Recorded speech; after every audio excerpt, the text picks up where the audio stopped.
Okay, students, welcome. This is Eddie's class. We are still discussing continuous data sampling distributions, and today's topic for discussion is gamma distribution. Welcome and enjoy the class. So before going into gamma distribution, perhaps we remind ourselves on the concepts regarding gamma function.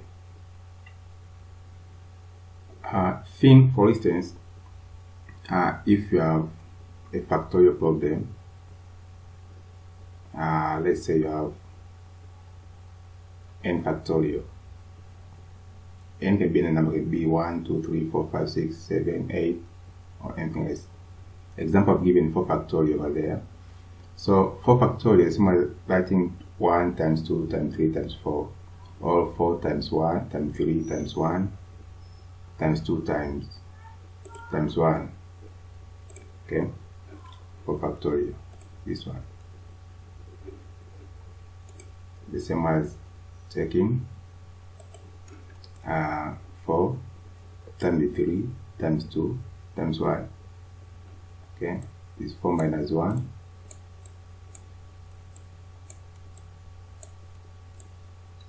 is equal to 3. Then 4 minus 2, 4 minus 3, okay, equal to 1. 4 minus 4 equal to 0. So it's 4, that is 4 right here. 4 minus 1, 4 minus 2, 4 minus 3. Then 4 minus 4 equal to 0. 0 factorial equal to 1. So this is the same as this thing right here. Now, which equal to how much? To 24. So we can write factorials in whichever way we wish, but this notation, let me be color that you can understand. This notation right here is applicable when you have integers. Is applicable when you have integer values. Now, think for instance what happens if you have a non-integer. Okay, you have a value in decimals or in fraction. So this says the formula, this one factorial notation, this is meaningless if n is not an integer. So if we type in that n is not an integer, then this formula becomes useless. There's no way you can do factorial with it. Let's say a number with a decimal or a fraction. So the formula for this factorial becomes meaningless, and therefore in such situation we have gamma function that generalizes the factorial notation for non-integer values. Okay, gamma function generalizes the factorial for non-integer values. How is it written then? That's the other thing to note. How do we write the gamma function? So to extend the factorial notation we have seen from the previous slide, if you have any real number which is greater than 0, now regardless of whether n, which is our number, is a whole number or not, then the gamma function of n is noted by this one. So this is the formula or the notification for the gamma function. This stands for gamma. This is n, your number, and here it is interval from 0 up to infinity, positive infinity, then x to the n minus 1, e to the minus x. So this is the formula for gamma function. So if you integrate by part, this one, okay, you remember the integration. Now if you can integrate this, the right hand side you can integrate by part. So integrating by part, you have this kind of expression that n plus 1 the gamma of n plus 1 equal to n gamma of n. Okay, gamma, I'm repeating, gamma of n plus 1 will be equal to n gamma of n from this point here.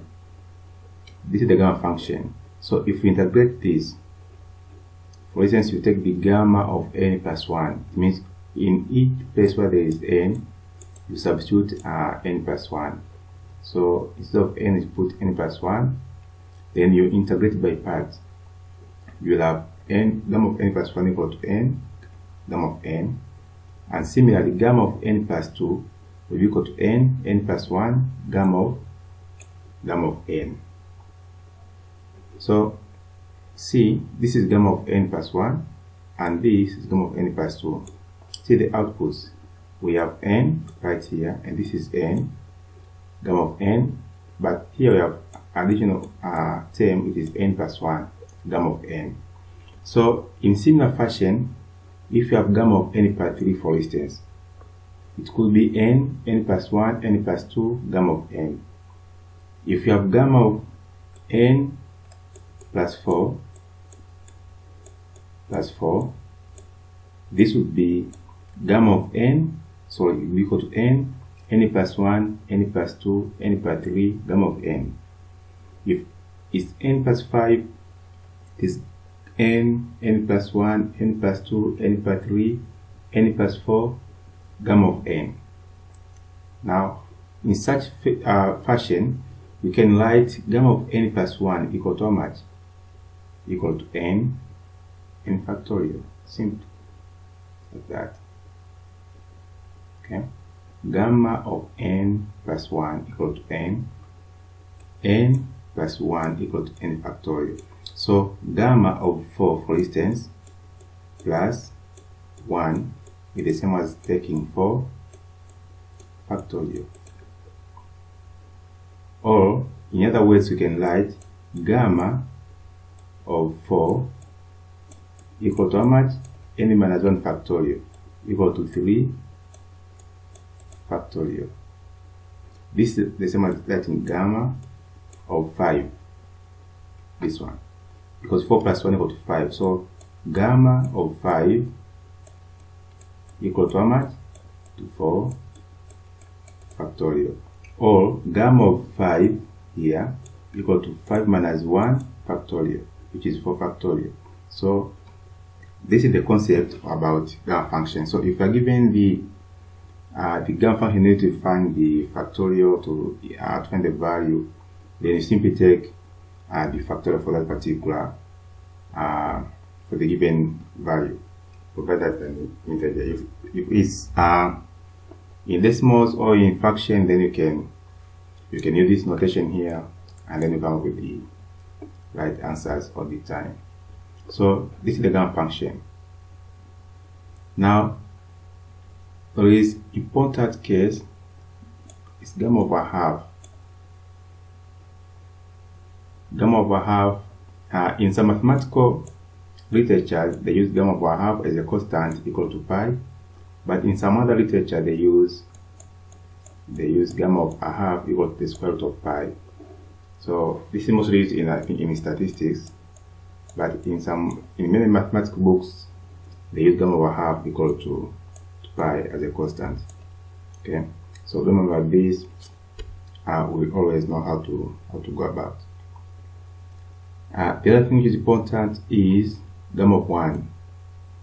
Gamma of 1 equal to 1, because you have seen gamma of n equal to n minus 1 factorial. So gamma of 1 is the same as, simply the same as writing f gamma of 1 will be equal to 1 minus 1 factorial. This is very simple.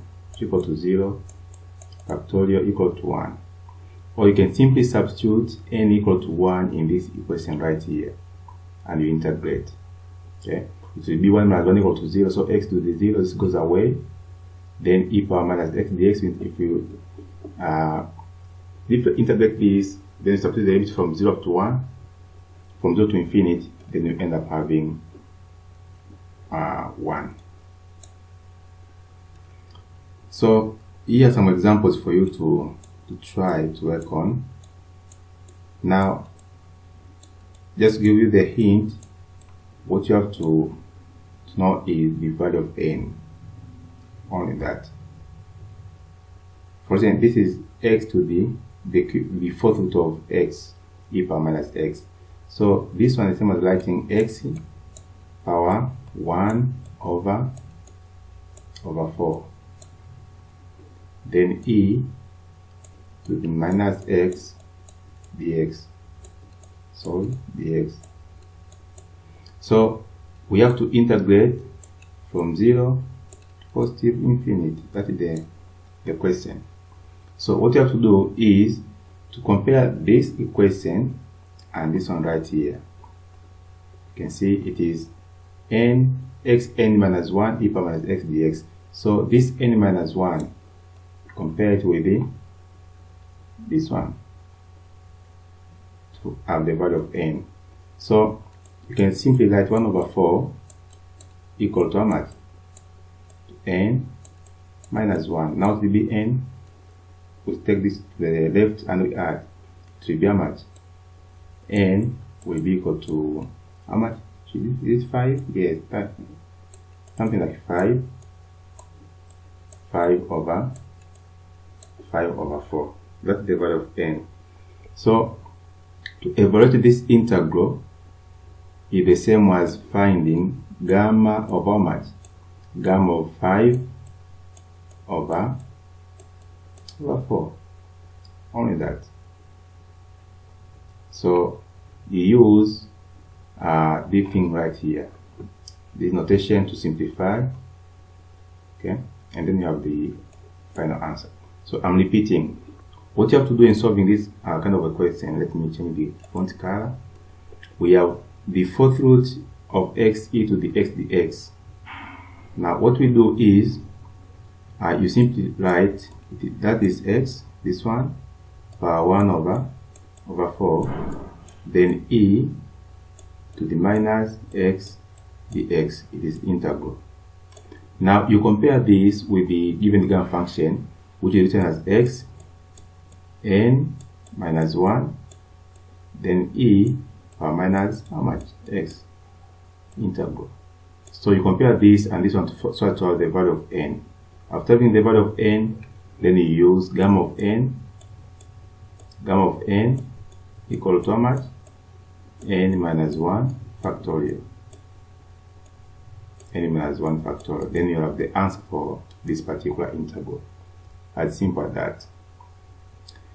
Now, let me take you then to the gamma distribution, and this just says gamma function is having some more application in calculus, in differential equation, in complex analysis, and in statistics, which is the essence of our discussion.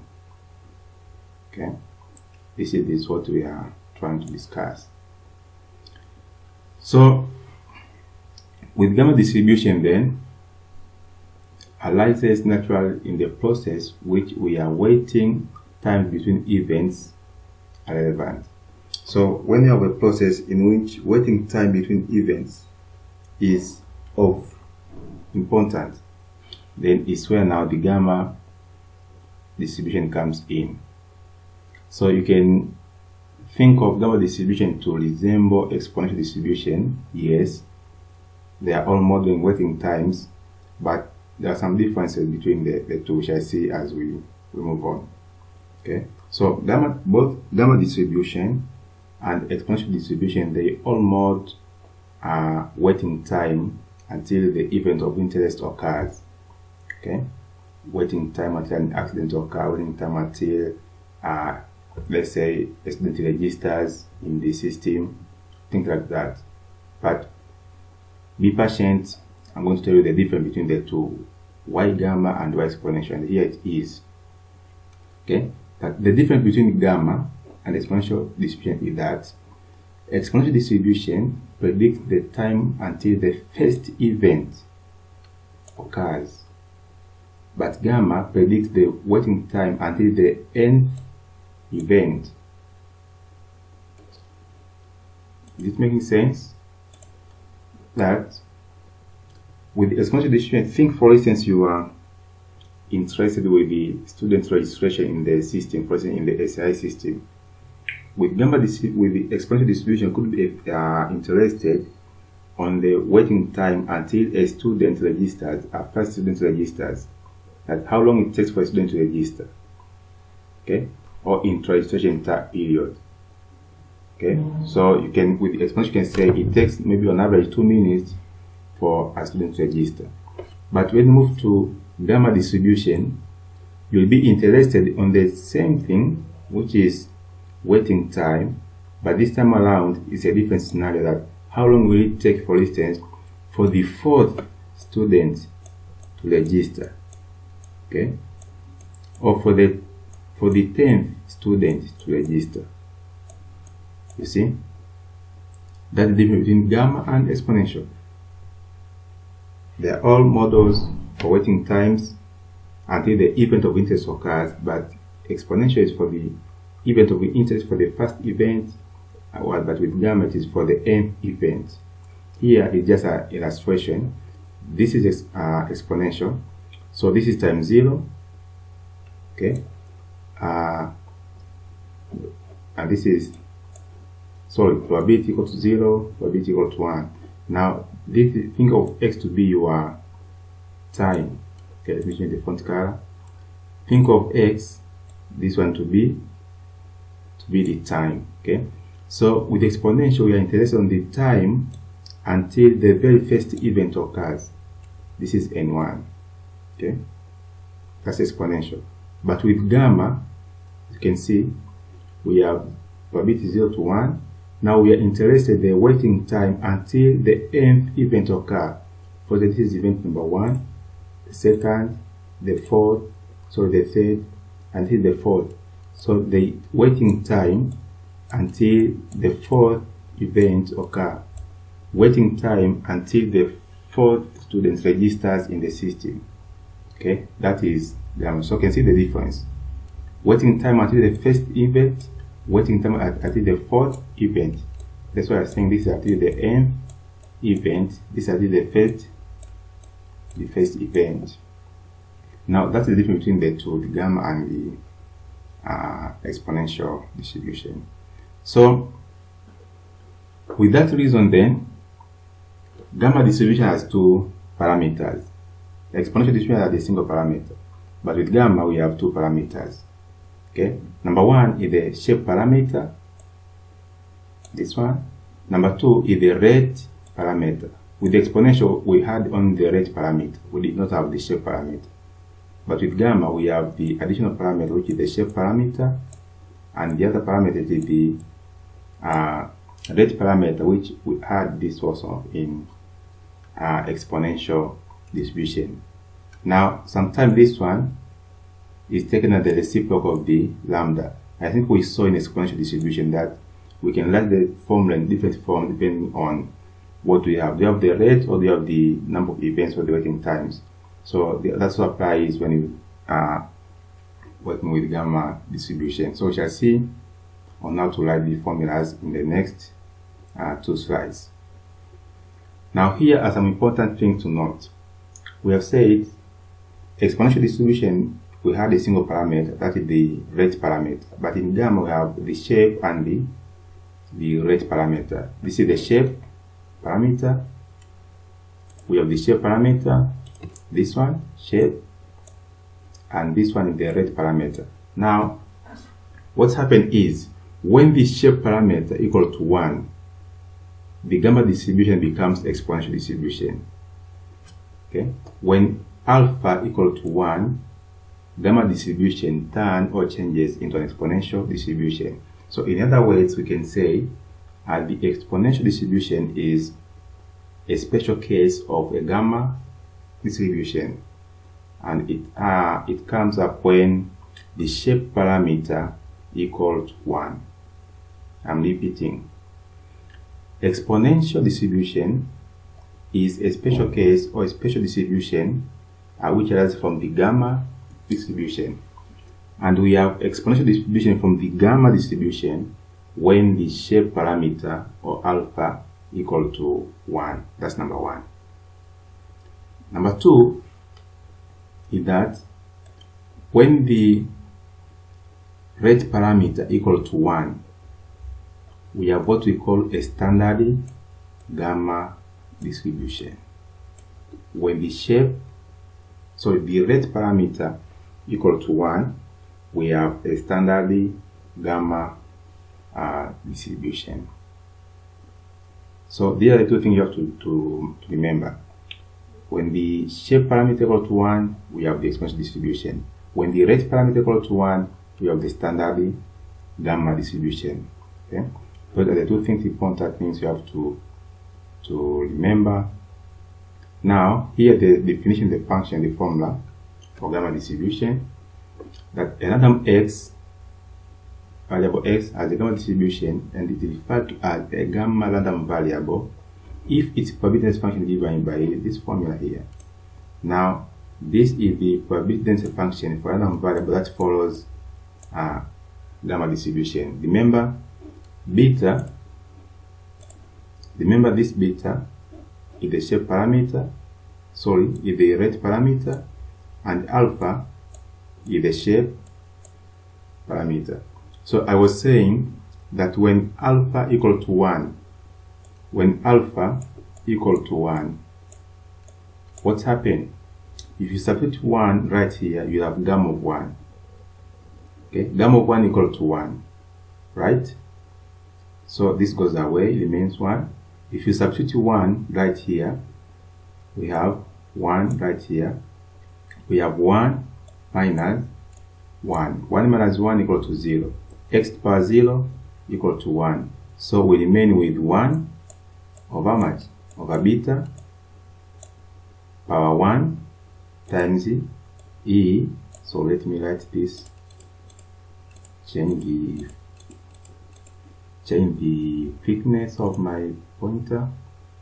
Yes, this one I think it will be fine. What I'm saying is, when alpha equal to 1, it means this point here will be having gamma of 1. Fine. Now gamma of 1 equal to 1. This will be beta. This one will be beta power 1. Beta power 1 equal to 1. So this expression here becomes 1 over beta. This is what we have from this. Now next we have x to the 0. So it will be x power much? Power 1 minus 1. X power 1 minus 1 equal to 0. Sorry, yes, equal to 0. Fine. So which equal to x power 0 equal to 1. So it will be times 1. Then times e to the x over beta. It will be e power minus x over beta. Now what is this? This is exponential distribution. That's why we are saying when the shape parameter equal to 1, we have the exponential distribution. And when the rate parameter beta equal to 1, if beta equal to 1, this will be 1, and here it will be equal to 1. So we'll be having a standard gamma distribution, which is given by 1 over this much. This is alpha, then x to the alpha minus 1 e power minus x, because beta equal to 1. Now this is the standard gamma distribution. So the x and beta are the two events of our interest, where alpha is the shape and beta is the rate parameter, which gives the mean number of events per unit time. Now we can modify the equation by replacing beta equal to 1 over alpha, and we have this kind of expression right here, which is also recommendable and is also used in some situations. So alpha and beta are parameters of the distribution, and the alpha, when lambda equal to 1, we also have the same standard gamma function, and it will be defined by this. I think I wrote just over there. This is the standard gamma function, which is obtained when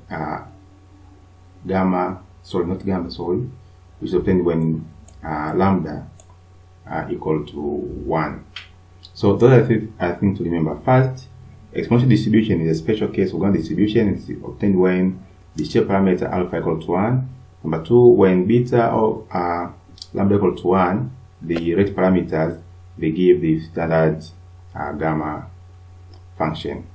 So that is gamma distribution and its formulas and how to apply them. Now here you have some concept regarding the moments of the gamma distribution, and it's given by this formula here.